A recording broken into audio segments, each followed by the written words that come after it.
Para saudara dan saudari yang Tuhan cintai, selamat pagi dan selamat bertemu lagi dalam renungan harian dari Paroki Santo Petrus dan Paulus Arkapura, edisi hari Rabu tanggal 30 Juni 2021 dalam masa biasa yang ke-13.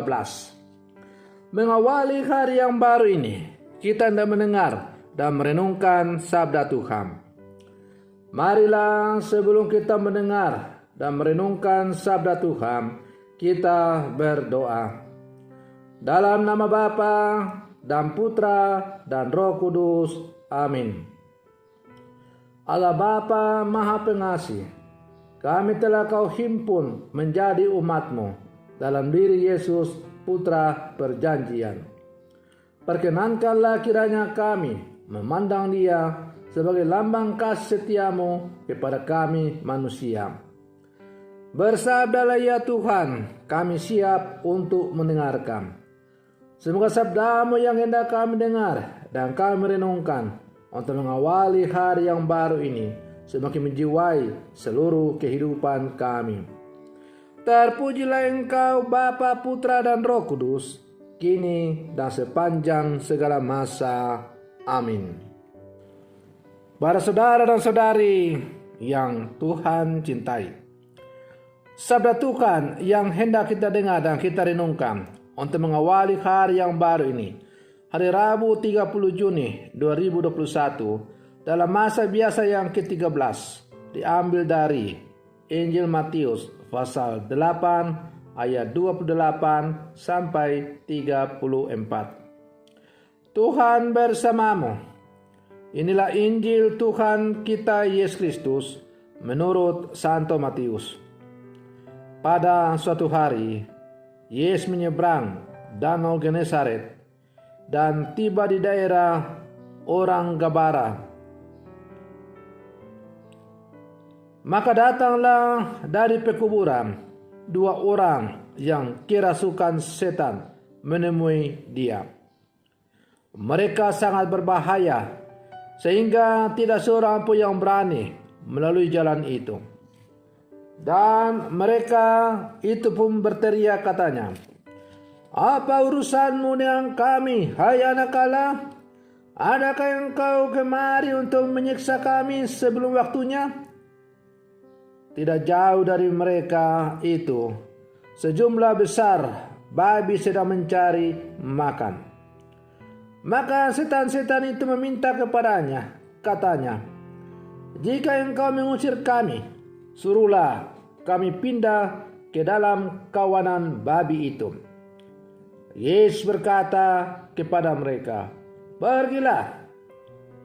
Lalu keluarlah mereka dan masuk ke dalam babi-babi itu. Maka terjunlah seluruh kawanan babi itu dari tepi jurang ke dalam danau dan mati di dalam air.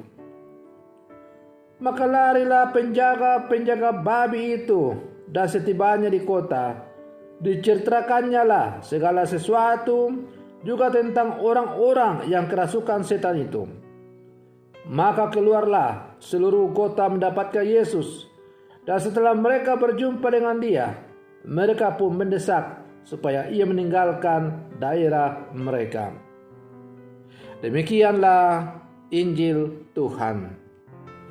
Para saudara dan saudari yang Tuhan cintai, melalui bacaan Injil yang hari ini kita dengar dan kita renungkan, kita diajak bahwa Yesus adalah tokoh atau penyelamat yang tidak mungkin dikalahkan oleh kuasa-kuasa kegelapan, yang yaitu para setan.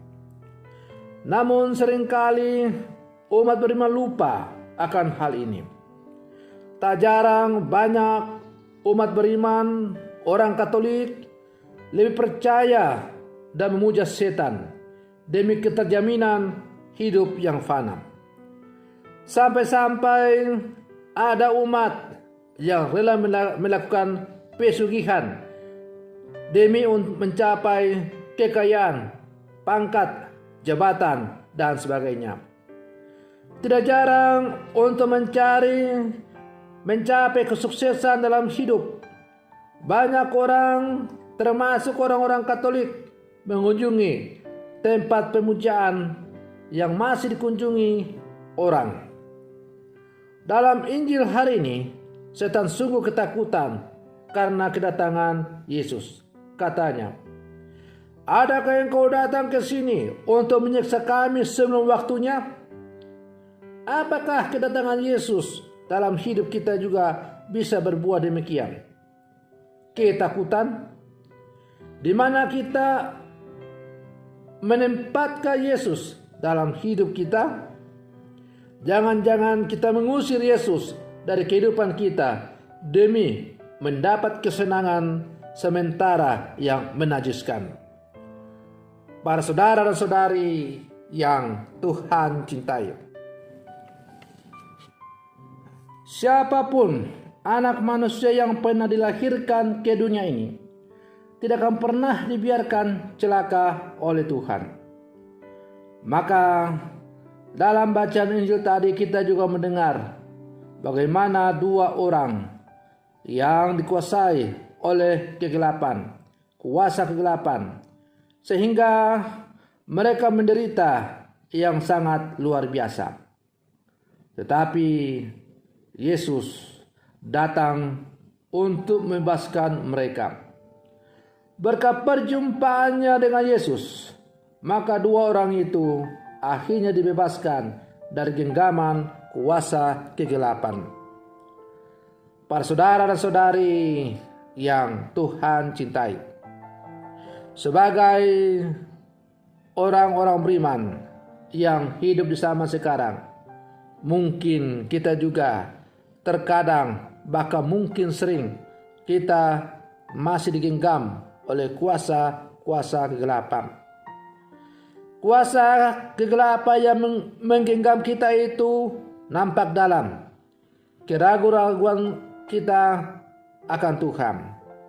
Kadang-kadang kita lebih suka untuk menyelesaikan persoalan dan mengunjungi dukun-dukun daripada tekun untuk berdoa kepada Tuhan. Kadang-kadang, bahkan mungkin sering, kita menjadikan Tuhan sebagai alat untuk mentaati seluruh keinginan kita. Maka kalau Tuhan tidak mendengar, mengabulkan apa yang kita inginkan, maka kita lalu lari meninggalkan iman kita. Bahkan kita jumpai secara nyata dalam kehidupan kita, ada begitu banyak orang karena pangkat jabatan, kekayaan, wanita dan sebagainya, rela meninggalkan imannya kepada Yesus demi semua barang-barang fana itu. Maka Injil hari ini mengajak kita untuk merenungkan bahwa tidak ada satu kuasa pun di dunia ini yang bisa menghancurkan atau mengalahkan Yesus. Segala kuasa di surga dan di bumi telah diletakkan di bawah telapak kaki Yesus. Maka Yesus adalah satu-satunya solusi jalan untuk menuju kehidupan. Maka berbahagialah orang yang telah percaya kepada Yesus Kristus. Setialah dalam imanmu sebagai orang yang percaya kepada Yesus. Dan memang percaya kepada Yesus berarti harus siap untuk memikul salib dalam kehidupan ini. Sesuai dengan kata-kata Yesus sendiri, barang siapa yang mau mengikuti aku, dia harus menyangkal diri dan memikul salibnya setiap hari. Maka memang pilihan menjadi orang Kristen atau orang percaya kepada Yesus itu adalah pilihan yang sulit. Tetapi kalau pilihan yang sulit itu kita jalani dengan penuh iman, maka yakin dan percayalah bahwa keselamatan kekal yang dijanjikan oleh Tuhan akan menjadi warisan kita. Sejauh kita sungguh-sungguh setia dan mentaati segala yang diajarkan oleh Tuhan. Tidak ada seorang nabi pun yang pernah datang ke dunia ini yang pernah menjanjikan tentang masa depan kehidupan kekal bersama dengan Dia. Tidak ada satupun nabi yang bisa membangkitkan orang yang telah mati dan kemudian menjanjikan itu kehidupan kekal. Bahkan Yesus diakui oleh siapapun bahwa Ia akan datang yang kedua kali untuk mengadili semua orang yang hidup dan mati di dunia ini. Karena itu berbahagialah bahwa kita telah dipilih untuk menjadi pengikut Yesus. Dan panggilan menjadi murid Yesus itu bukanlah karena kehebatan kita, tetapi karena Tuhan sendiri. Sesuai dengan kata-kata Tuhan sendiri, bahwa bukan kamu yang memilih aku, tetapi akulah yang telah memilih kamu. Para saudara dan saudari yang Tuhan cintai, semoga perlindungan saya untuk mengawali hari yang baru ini sebagai menghantar kita untuk menjadi murid-murid Yesus yang sejati dalam seluruh kehidupan kita. Semoga demikian. Selamat pagi. Tuhan Yesus memberkati.